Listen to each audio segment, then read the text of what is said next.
18h45, c'est la ruée vers l'orgie de nourriture. Bonjour, 4 personnes. 4. Là-bas, s'il vous plaît. 5 adultes, 6 enfants, 11. Par là, s'il vous plaît. Salle, s'il vous plaît. Certains font la queue depuis une demi-heure. Car dans ce restaurant, pour 25 € par adulte, 15 par enfant, les clients peuvent se resservir autant de fois qu'ils le veulent et faire tous les mélanges possibles. Moi, c'est une poubelle, mon assiette. Je mets tout et n'importe quoi tant que ça rentre. Il y a même du foie gras. La mousse de foie gras et le gouda au cumin côtoient les nems au porc et aux crevettes. Bulots, huîtres et tourteaux rivalisent avec les sushis multicolores. Tout est prêt. Au total, 300 plats différents dans ce buffet à volonté. 70% asiatiques, 30% européens. Oui, j'en profite. Hein. J'ai pris toutes les variétés en fait. Des calamars, des couteaux, des bêtes, je crois que ça s'appelle comme ça. Et puis des crevettes, voilà. Dans une ambiance censée évoquer les fonds marins, ce restaurant réalise jusqu'à 1000 couverts le samedi. César, un électricien de 50 ans, est un habitué du concept. Il a fait 20 km avec ses 3 enfants pour s'en mettre plein la panse. La veille, le matin, on ne mange pas. Parce qu'on sait qu'on va manger. On va venir manger le soir. C'est votre première assiette, là, ou la deuxième? Ça, c'est la deuxième. Ah, déjà? Oui. Oui. Coquille Saint-Jacques, joli, gigot d'agneau, un peu de porc. Parce que là, ça vous revient à combien par personne? 25 €, 24,90 €, donc 25. Ce qu'on a pris là, si c'est un restaurant normal, ça sera trop, ça sera 50, 60 € par personne. Un poulet que j'ai pris tout à l'heure, il n'était pas super bon, mais... Ils sont parfois dans des bouts congelés. Enfin, c'est du surgelé. C'est tout le temps la même chose. Ce buffet à volonté est l'un des plus grands d'Île-de-France. On en compte plusieurs milliers dans tout l'Hexagone. Des restaurants qui ont la cote en ces temps d'inflation, grâce à une promesse: manger plus sans payer plus. Alors quelles sont leurs recettes pour être rentables? Avec quelle qualité dans l'assiette? Premier secret, donner un sentiment d'abondance. En cuisine, Tachi est le champion de la crevette. Il a 10 minutes pour donner du volume à ce plateau de 200 pièces.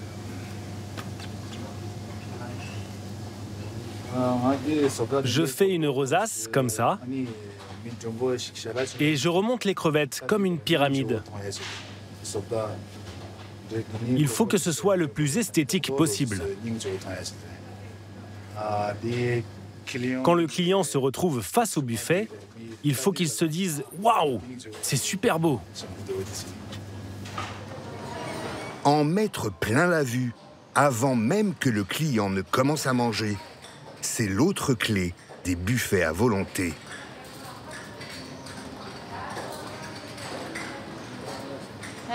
Alice, Liane, des oignons surés. Non, ça, c'est pas bon. Il faut mettre sauce. Angela, la directrice du restaurant, et ses équipes ont 1h30 pour disposer 2 tonnes de victuailles sur 100 mètres de buffet, avec un dressage au millimètre pour impressionner le client.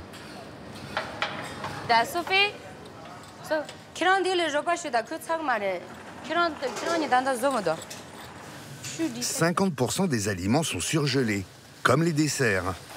Il faut les installer en premier pour que les petits fours, achetés 20 centimes pièce, aient le temps de décongeler.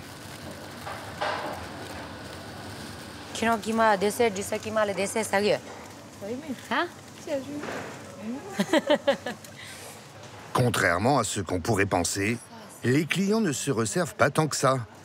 La sensation de satiété arrive au bout de 20 minutes. Angela a calculé que chaque client dévorait en moyenne 1 kg, 1,2 kg de nourriture. C'est plus que dans un restaurant à la carte. Mais ici, les frais de personnel sont réduits. 3 fois moins de serveurs. Hein? Ok. Grâce à cette économie, le restaurant gagne en moyenne 2 € sur chaque formule. Mais l'établissement a trouvé une autre manière de gonfler ses bénéfices. Tu donnes le ticket pour payer à la fin? Elle a 20 ans et tibétaine. Elle était réceptionniste avant dans un hôtel parisien. Elle a appris le français via les séries Netflix. Vous voulez autre chose? Ça va? D'accord. Sa mission, avant même que le client aille au buffet, le faire consommer. Vous avez choisi à boire? Cocktails, soda, bouteilles de vin ne sont pas compris dans la formule. Des extras sur lesquels le restaurant fait son beurre. Un pichichi, bien sûr. C'est noté. De rien. Je vous mets la carte juste là, au cas où. D'accord. De rien. L'établissement réalise 50% de marge sur les boissons. Tout le monde est prêt? Autre extra, le gâteau d'anniversaire. Facturé 20 € en plus. Bougies et mise en scène comprises. Comme il n'y a pas de petit profit, le restaurant a même instauré un système d'amende pour ceux qui ont les yeux plus gros que le ventre. Ce dessert-là, vous allez finir? On va pas manger. Je suis vraiment désolée, mais on est obligé de mettre 5 € d'amende. Il faut tout manger. Mais vous voulez les reprendre? Non, on ne peut pas le reprendre. En fait, il faut soit vous finir, soit mettre 5 € d'amende, en fait. Ah, OK. Pour éviter la prune, 5 € par assiette, cette cliente s'empresse de dispatcher les restes. En fait, on met une amende, c'est pour gaspillage, en fait. Il y en a qui prend genre vraiment beaucoup et après, il laisse et il ne mange pas, en fait. Ce groupe d'amis s'en sortira pour cette fois, en finissant leurs assiettes. Avec des clients qui naviguent sans cesse entre leur table et le buffet, difficile de contrôler les sorties. Ça a été, mesdames. Ilyes, le vigile, vérifie que chacun a bien payé la note. Il a été embauché après l'ouverture. 200 clients étaient partis sans régler. Ça a été, monsieur, dame? Oui. Venez, madame. Bonsoir et bon week-end. C'est une maladie. Et pas question de sortir fumer sans prouver qu'on a déjà payé. Tout à l'heure, c'est une fille, elle attend quoi? C'est une fille, elle attend quoi? Elle m'a déjà sorti fumer une cigarette. Après 2 minutes après, elle est sortie de la caisse. Elle tente. Une fois, elle a un client, elle est venue avec une valise à roulette. Elle était là à la salle D. Elle a rempli les crevettes, elle a rempli les pizzas. Dans sa valise. On attrape ça. 23 h, fin de service. Finalement, le gâchis, c'est moins ce qui est laissé dans les assiettes que ce qu'il reste dans les bacs. Ça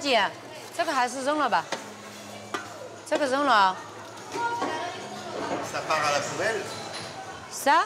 Oui, c'est pas à la poubelle, oui. 这个浪费也没办法，因为餐饮业就是这样的。你如果留下来，明天客人吃了，吃到不舒服，或者是吃出什么毛病来了，然后又得投诉，然后又得花一大堆的那个去处理这件事情。哎，刚刚你说白说的，你要知道的。Ce soir-là, le restaurant tablait sur 1000 clients. Il y en a eu 150 de moins. 200 kilos de nourriture gâchée. 3 à 4 fois plus qu'un restaurant traditionnel de même taille. Angela compte bientôt mettre en place un service de dons pour que des associations caritatives récupèrent les restes comestibles.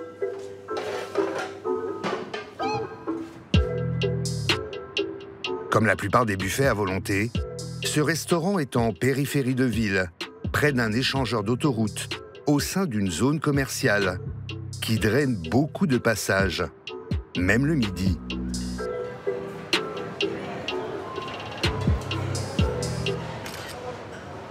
Henri Chen, 40 ans, est le propriétaire du restaurant.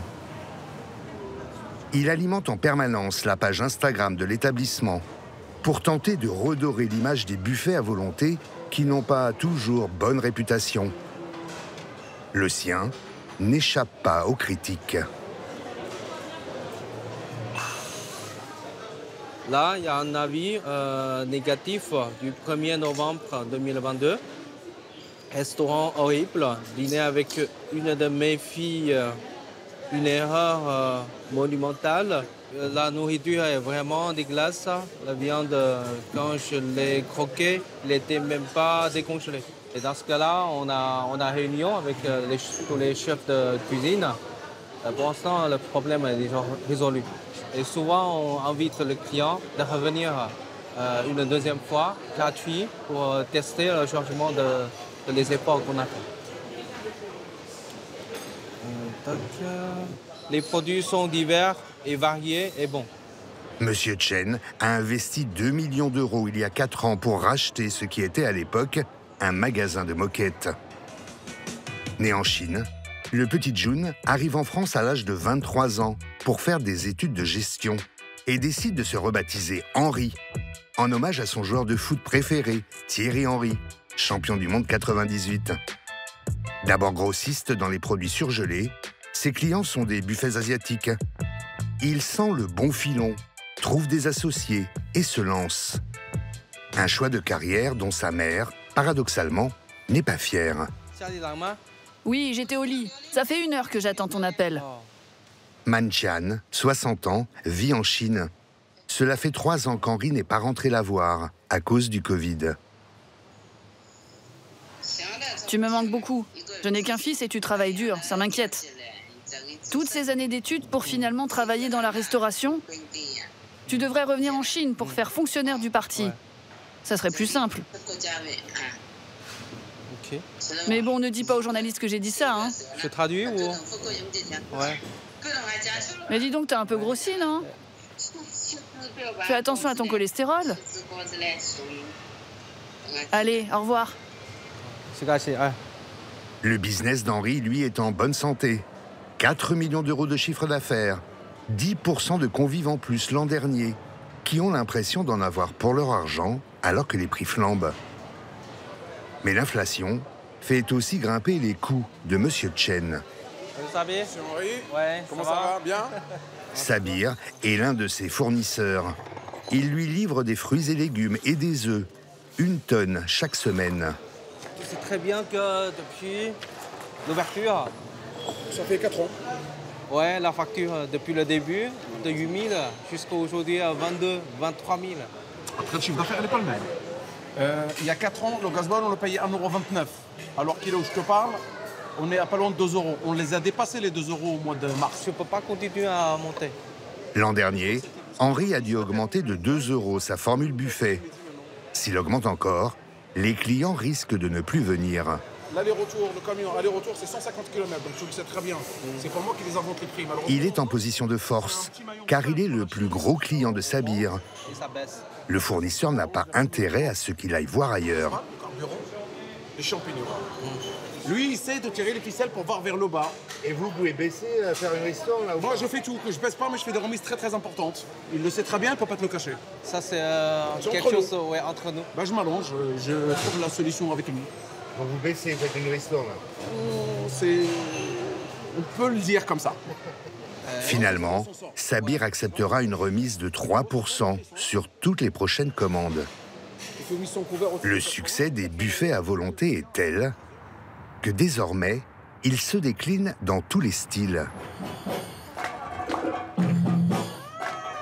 Dans la zone industrielle de Billières, près de Pau, ambiance palais des 1001 nuits.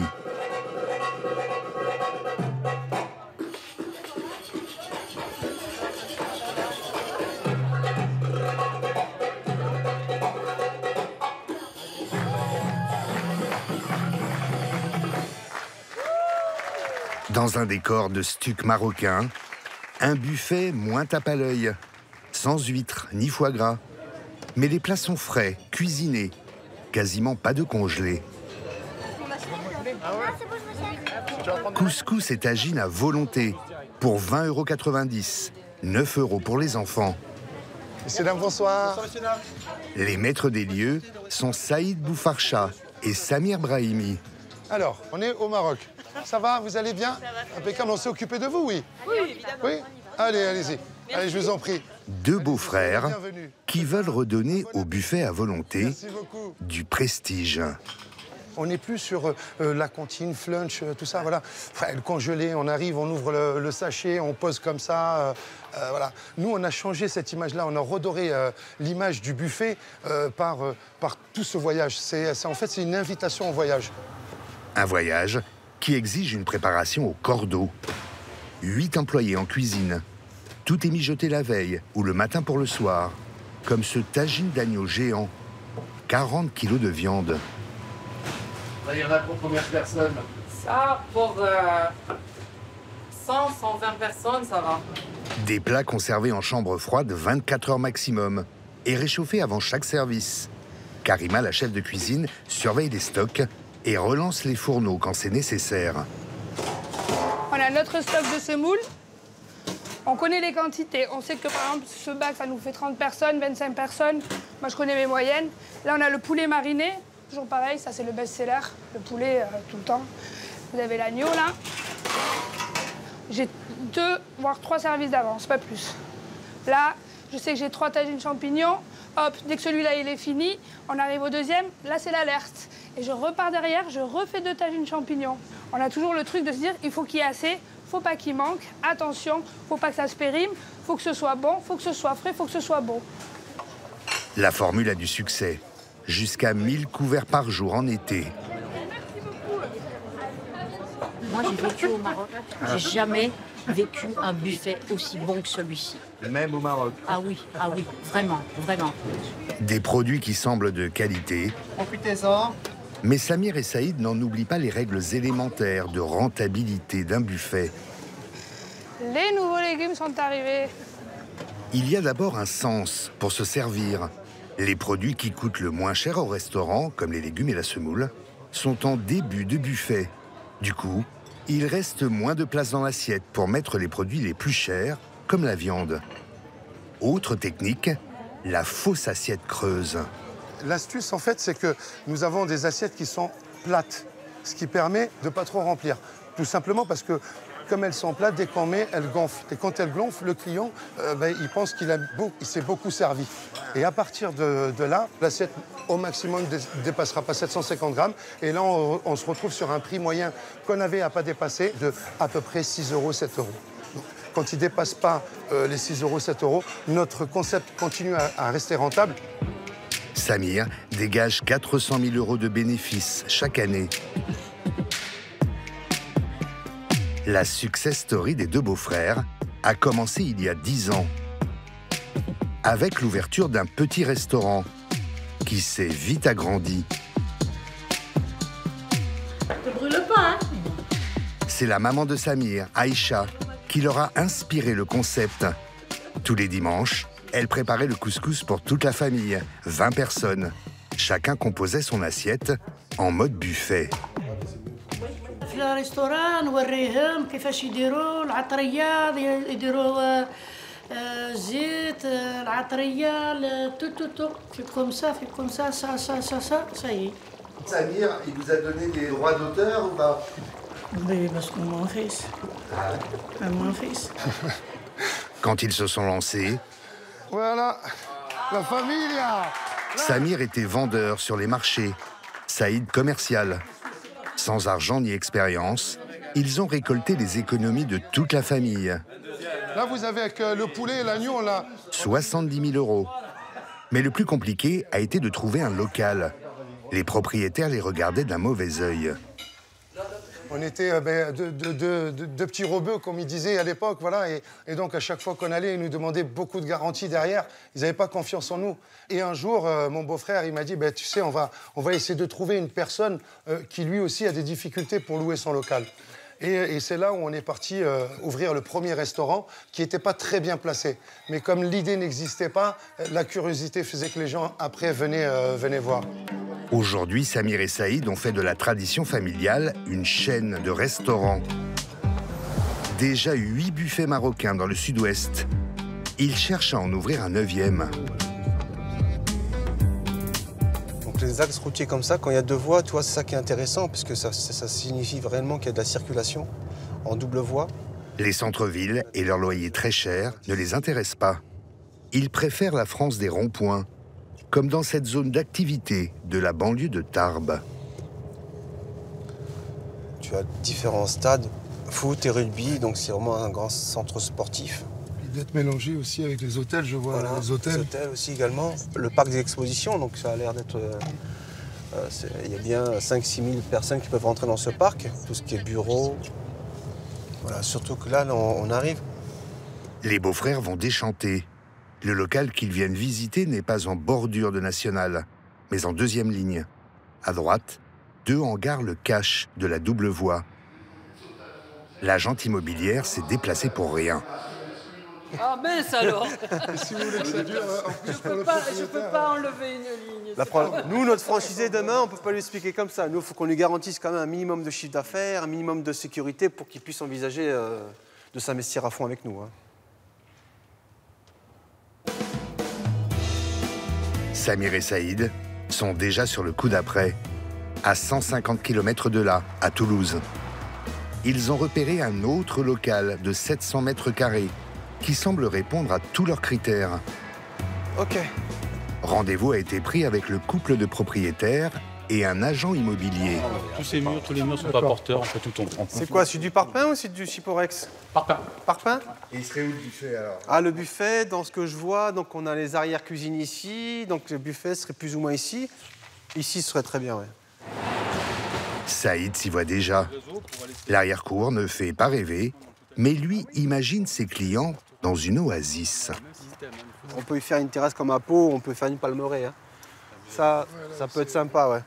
La seule condition. Une palmeraie? Oui, oui. Ah, comme au Maroc, comme chez nous. C'est vrai? Ah, c'est top. Une palmeraie traversée par une ligne de chemin de fer.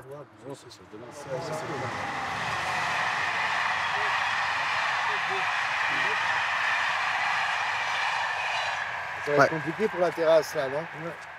C'est un peu compliqué. Mais... On mettra la musique un petit peu plus fort. Ouais, pourquoi pas, mais ou un mur anti-bruit à la charge du bailleur, pourquoi pas aussi. Le bruit est un problème et le loyer un peu cher, 7 000 €. Alors Saïd va négocier. Ok. Après, nous, d'origine maghrébine, monsieur va devoir descendre un petit peu. Et s'il veut vraiment pas, on va pouvoir peut-être discuter de monter crescendo. Du 4 500, 5 000 € par mois la première année, passer à 6 000, à 7 000 un peu plus tard pour que tout le monde soit satisfait. 8 000, 9 000 après alors comme ça. Je pense pas, non. S'ils font affaire, une fois les travaux réalisés, ce nouveau buffet pourrait ouvrir d'ici 1 an. Il sera construit sur le même modèle que les autres restaurants de la chaîne. Un concept standardisé, géré en franchise, que Samir et Saïd surveillent de très près. Attends, mais c'est ça ton café? Tu viens avec... Ce matin-là, contrôle inopiné chez Younes et Laetitia, d'anciens géos du Club Med, devenus gérants il y a 3 ans. Samir leur avait dit qu'il viendrait seul prendre un café. En fait, ils sont 4 à débarquer. Ce fameux café? Il y a Nora, sa femme. Salam, ça va? Ça va bien? Et Mimouna, sa sœur. Bon, la Jacques, c'est bien entretenu, les bougies partout. Les gardiennes du temple. Ici, même déco, même ambiance, même buffet que dans le restaurant d'origine. Les franchisés doivent respecter un cahier des charges ultra précis, le MANOP, le manuel opératoire, rédigé par Nora, et ça ne rigole pas. Younes, chou, cacahuètes. Est-ce que ça fait partie du MANOP et pourquoi ils l'ont fait comme les betteraves? Ce matin-là, un des cuisiniers a préparé du chou et des betteraves. Pas très buffet oriental, mais plus rapide à faire que le zahalouk marocain, un caviar d'aubergine à la tomate et au cumin. À chaque fois, mon problème avec vous, c'est ça, ils sont têtus.